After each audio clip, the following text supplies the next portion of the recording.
യേശുക്രിസ്തുവിന്റെ ജെറുസലേം പ്രവേശനത്തിന്റെ സ്മരണകൾ ഉണർത്തി കുരുത്തോലകളേന്തി ഇന്ന് ഓശാന പെരുന്നാൾ ആചരിച്ചു. സഹനത്തിന്റെയും കുരിശുമരണത്തിന്റെയും ദിനങ്ങളായ പീഡാനുഭവ വാരത്തിന് ഇതോടെ തുടക്കമായി.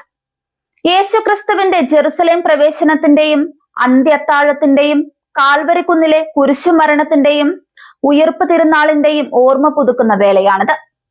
യേശുക്രിസ്തുവിനെ കഴുതപ്പുറത്തിരുത്തി യഹൂദജനം രാജകീയ പദവികളോടെ ഒലിവിൻ ചില്ലകളേന്തി ജെറുസലേം നഗരത്തിലേക്ക് വരവേറ്റതിന്റെ അനുസ്മരണമായാണ് ഓശാന ഞായറിലെ തിരുക്കർമ്മങ്ങൾ. പ്രത്യേക പ്രാർത്ഥനകളിൽ പങ്കെടുക്കാൻ പുലർച്ചെ തന്നെ വിശ്വാസികൾ ദേവാലയങ്ങളിലെത്തിയിരുന്നു. പരമലപ്പള്ളിയിൽ അഹമ്മദാബാദ് ഭദ്രാസന മെത്രാപ്പോലിത്ത ഡോക്ടർ ഗീവർഗീസ് മാർ തെയോഫിലോസ് തിരുമേനി പ്രധാന കാർമ്മികത്വം വഹിച്ചു. Thiruvananthapuram Palayam saint Joseph metropolitan കത്തീഡ്രലിൽ നടന്ന പ്രാർത്ഥനാ ചടങ്ങുകൾക്ക് ലത്തീൻ അതിരൂപത ആർച്ച് ബിഷപ്പ് തോമസ് സേനറ്റോ മുഖ്യ കാർമ്മികത്വം വഹിച്ചു. പള്ളിയിൽ നിന്ന് ആരംഭിച്ച കുരുത്തോല പ്രദക്ഷിണം യൂണിവേഴ്സിറ്റി കോളേജ് പരിസരത്തു നിന്നും തിരിഞ്ഞ് വീണ്ടും ദേവാലയത്തിൽ സമാപിച്ചു. കൊച്ചിയിൽ സെന്റ് മേരീസ് ബസിലിക്കയിൽ നടന്ന തിരുക്കർമ്മങ്ങൾക്ക് സീറോ മലബാർ സഭ അധ്യക്ഷൻ മാർ റാഫേൽ തട്ടിൽ നേതൃത്വം നൽകി.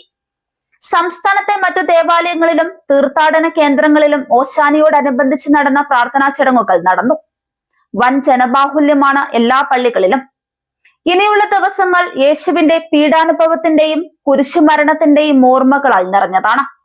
വ്യാഴാഴ്ച പെസഹ ആചരണവും വെള്ളിയാഴ്ച ദുഃഖവെള്ളിയും കഴിഞ്ഞാൽ ഞായറാഴ്ച ഈസ്റ്ററോടെ വിശുദ്ധവാരം സമാപിക്കും.